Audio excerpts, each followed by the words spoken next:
விசேஷமா அந்த காலை வேளையில தேவன் நம்மோடு கூட பேசுகிற தேவனுடைய வார்த்தை ஆதியாகமம் 41 44 ஆண்டு சொல்ல பாருங்க. பின்பு பார்வோன் யோசேப்பை நோக்கி, நான் பார்வோன், ஆனாலும் எகிப்தின் தேசத்தில் இருக்கிற ஒருவனும் உன் உத்தரவில்லாதபடி தன் கையவோ தன் காலவோ அசைக்கூடாது. பாருங்க, பார்வோன் சொல்ற உத்தரவு எப்படி இருக்குன்னா, யோசேப்பே உன்னுடைய கை சத்தம் இல்லாதபடி உத்தரவு இல்லாதம ஒருத்த கையவோ காலை வாட்டக்கூடாது. அப்போ யோசேப்புக்கு எப்படி உயர்வு கொடுத்துட்டு பாருங்க. ஒரு அந்நிய நாட்டுல, எகிப்துங்கிற நாட்டுல, அடிமையா போன நாட்டுல யோசேப்போட வார்த்தை இல்லாம ஒருத்தன் கையவோ காலை வாட்டக்கூடாதான். எப்படி தேவன் அவனை உயர்த்திருப்பார் பாருங்க. ஆனா அதுல எவ்வளவு போத்தரப்பட்டிருப்பாரு, யோசேப்பு எப்படி எல்லாம் உண்மையா இருந்திருப்பாருன்னு நம்ம வாசிக்கும் போது ரொம்ப ஆச்சரியப்படமா இருக்குது. ஏன்னா குழியில போடப்பட்டாலும் அவன் கணிதர்கிற ஒரு வாழ்க்கை இருந்தான். யாருங்க? யோசேப்பு. கூட பிறந்தவன்லாம் கூலிக்குள்ள போட்டாங்க, ஆனாலும் அடிமை வித்தாங்க. ஆனாலும் யோசேப்பு உயர்ந்ததுக்கு அப்புறம் பெருமைப்படல, தன் சகோதரரை கட்டி அணைச்சேன்னு சொல்றான். நான் என்ன கடவுளப்பா உங்களை தண்டிக்கிறேன்னு சொல்லி தன் சகோதரர்களை கட்டி அணைத்து முத்தம் கொடுத்தான்னு வசனம் சொல்லுது. யோசேப்புடைய சுபாவம் அது. அதனாலதான் தேவன் அப்படி உயர்த்தினார். எவ்வளவு உயர்த்தினாலும் பொறுமையோடு தாழ்மையா இருக்கிறது ரொம்ப அவசியம். யோசேப்புக்கு பாருங்க, அவனோட வார்த்தை இல்லாம ஒரு மனுஷன் கையவோ காலை வாட்டக்கூடாதான். எவ்வளவு பெரிய அதிகாரம்! ஒரு நாட்டுல பஞ்சம் வரப்போகுது, அந்த பஞ்சத்தை தடுக்கிறதுக்கு ஒரு ஞானத்தை கர்த்தர் யாரு கொடுத்தாருங்க?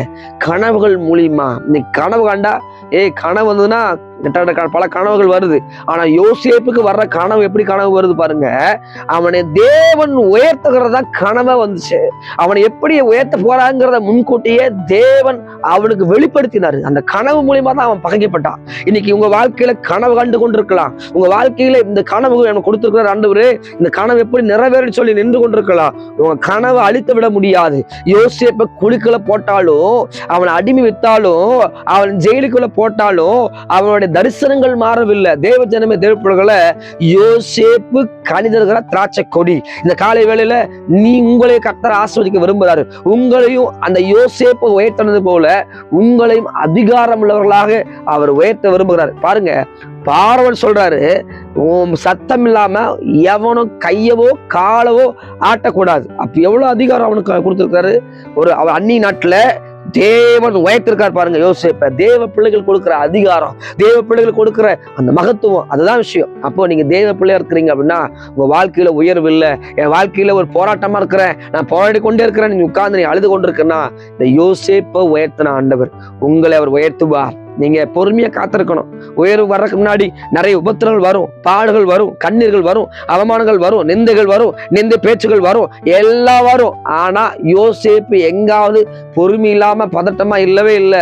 யோசேப்பு குழியில போட்டாலும் சரி, யோசேப்பு ஜெயிலுக்குள்ள போட்டாலும் சரி, யோசேப்பை என்ன பேசினாலும் சரி, யோசேப்பு பொறுமையா இருந்து அந்த தேசத்தை ஆள்கிறவனாக. எந்த சகோதரர் அன்னைக்கு ஒரு கதிர்கட்டு வந்து தன்னோட கதிர்கட்டு அவங்கள வணங்குற மாதிரி சொன்னே கோவப்பட்டவனுங்க எல்லாம் வணங்க ஆரம்பிச்சானுங்க. நீங்க பொறுமையா இருந்தா உங்க தரிசனம் நிறைவேறத யாரும் தடுக்க முடியாது. நீங்க பொறுமையா இருந்தீங்கன்னா உங்களை உயர்த்துறதை யாரும் தடுக்க முடியாது. நீங்க பொறுமையா இருந்தீங்கன்னா தேவன் செய்த தரிசனங்களை அவர் நிறைவேற்றி அவர். பொறுமையா இருந்தீங்கன்னா தரிசனங்களை கொடுத்தவர், வாக்குத்தத்தங்களை கொடுத்தவர் ஒரு நாளும் மாற மாட்டார். பாருங்க, யோசேப்பை தேவன் உயர்த்தினார் மாத்திரமல்ல, தேவன் ராஜாக்களுக்கு மேல அதிகாரத்தை கொடுத்தார் பாருங்க. கையவோ காலவோ ஆட்டக்கூடாது. எவ்வளவு பெரிய அதிகாரம்! நான் வாசிக்க ரொம்ப ஆச்சரியப்பட்டேன். சத்தம் இல்லாம ஒருத்தர் கையை கூட ஆட்டக்கூடாது, கால் ஆட்டக்கூடாது. எப்படிப்பட்ட அதிகாரம் யோசேப்புக்கு! எவ்வளவு அதிகாரத்தை வந்ததால் பெருமை வந்துருக்கும்ல. ஆனா பெருமை வரல. சகோதரர் பார்த்தோன்னே பழிக்கு பழி வாங்கன்னு வரல. அவனுக்குள்ள குணாதிசயம் எப்படிப்பட்ட, தன் சகோதரர்களை பார்த்தோன்னே கண்டுபிடிச்சிட்டான். என் சகோதரர்களை குழிக்குள்ள போட்டா வந்துட்டானா அப்படின்னு சொல்லி. இன்னைக்கு நமக்கு விரோதமா ஒருத்தர் எழுப்பிட்டானா, நமக்கு விரோதமா பேசிட்டான்னு நம்மளை அறியாதபடி எனக்கு விரோதம் பேசிட்டான்னு நினைக்கிறாங்க. ஆனா யோசேப்பு பாருங்க, எவன்லாம் குழிக்குள்ள தள்ளானோ அதை சொல்ற, நீங்க குழிக்குள்ள போட்டனாலதான் அப்ப ராஜாவா எனக்கு உயர்த்தினாரு.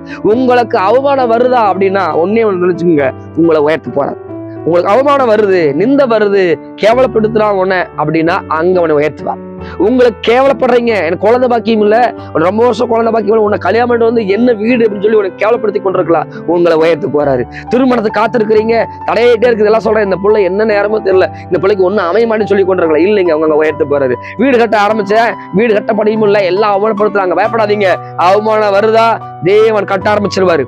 நீங்க எதுல எல்லாம் அவமானப்படுறீங்களோ அங்கெல்லாம் அவங்களை உயர்த்திருவார். தேவ ஜனமே, தேவ பிள்ளைகளை, யோசேப்பு கணிதர்கிற திராட்சை கொடியா இருந்தா இந்த காலை வேளை நீங்க திராட்சை கொடியா இருங்க. உங்களை ஆண்டவர் உயர்த்துவார். அதனால நீங்க பொறுமையா இருங்க. நிச்சயமாகவே முடிவுண்டு. அவர் நம்பிக்கை வீண் போகாதுங்க. நான் அவர் மேல நம்பிக்கை வீண் போகாதுங்க. யோசேப்போட கனவுகளை ஒரு நாளும் கீழே தள்ள முடியல. அவனை தேவன் உயர்த்தினார். உங்களை உயர்த்துவார். தைரியமா இருங்க, பொறுமையா இருங்க. God bless you.